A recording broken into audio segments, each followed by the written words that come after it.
আওয়ামী লীগ আর বিএনপির মধ্যে তফাৎ ছিল এক জায়গায়। আওয়ামী লীগ আর বিএনপির মধ্যে এক জায়গায় তফাৎ।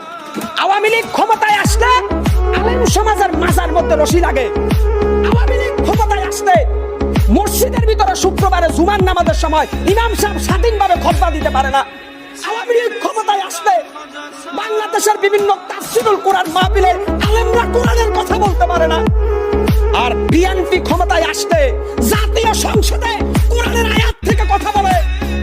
বিএনপি ক্ষমতায় আসলে বাংলাদেশের প্রত্যেকটা জেলায় মানুষ কোরআনের পক্ষে সোচ্চার কণ্ঠে কথা বলতে পারে। বিএনপি ক্ষমতায় আসলে এদেশের কোনো আলেমকে জেলখানায় যেতে হয় না। বিএনপি ক্ষমতায় আসলে এদেশের রাম বাম নাস্তিকরা কোরআনের বিরুদ্ধে কটূক্তি করার সাহস পায় না। বিএনপি ক্ষমতা আসলে বিশ্ব নবীকে অপমান করার সাহস এই মুসলমানের দেশে কেউ দেখাইতে পারে না। কেন আজকে বিএনপির নামে প্রপাগান্ডা?